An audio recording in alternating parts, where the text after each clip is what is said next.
이재명 대표가 좀 지켜봐야 될, 염려해야 될 수도 있는 사안이 또 있습니다.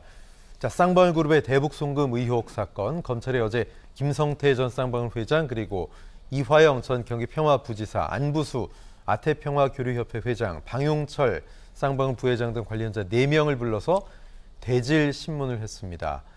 자, 김성태 전 회장과 이화영 전 부지사 간 고성이 오갔다 그러더라고요. 어떤 내용입니까?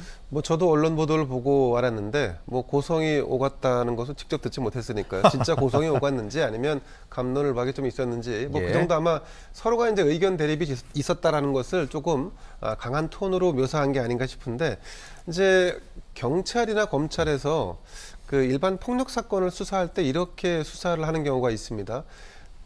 이 폭력이라는 것은 누군가 때렸고 누군가 맞은 거지 않습니까? 그런데 피해자나 가해자에게 모두 질문을 할 때 때렸냐라고 질문하지 않고 맞았냐라고 질문을 합니다. 그러면 양측 다 맞았다고 했기 때문에 양측 다 폭력을 가한 것이 되고 쌍방 폭력으로 귀결될 가능성이 높아지죠.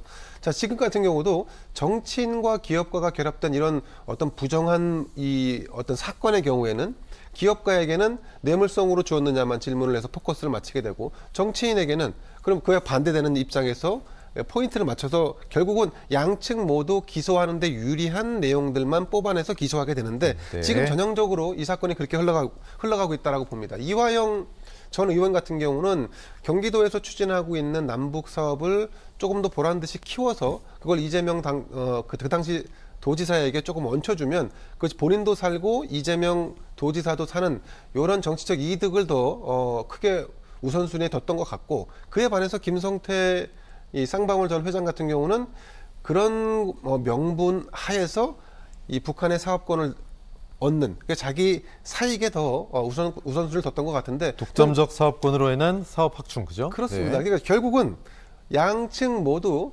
검찰이 원하는 방향에서 양측에 불리한 걸로 기소 내용이 귀결될 가능성이 높아졌다, 이렇게 볼 수 있을 것 같습니다. 네. 자, 관건은 이재명 대표, 당시 경기도가 김성태 전 회장의 대북 송금에 과연 관여했느냐, 알고 있었느냐, 이 부분일 것 같습니다. 자, 검찰의 조사와 추가 대질 신문으로 이게 과연 밝혀질 문제인가? 검찰 관련 기사들을 보면 검찰이 각자의 진술에 의존한다는 인상을 준다, 이런 목소리도 있습니다. 박 교수님, 어떻게 보십니까?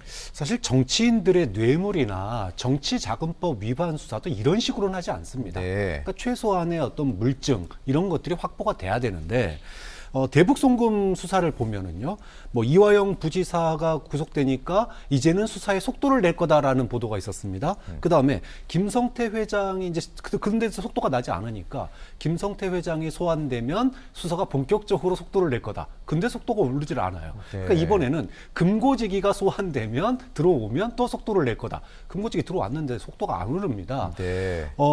어떤 그 압박 또는 증언에만 의지하는 수사에 전형적인 한계점을 드러내고 있는 거 아니냐. 앞서서 우리가 대장동 영장 청구 내용에 대해서도 얘기를 했지만, 대북 송금 수사 사건은 아니 우리나라에 과연 어떤 사람이 정부의 허가 없이, 정부의 동의 없이 북한에 돈을 보낼 수 있습니까?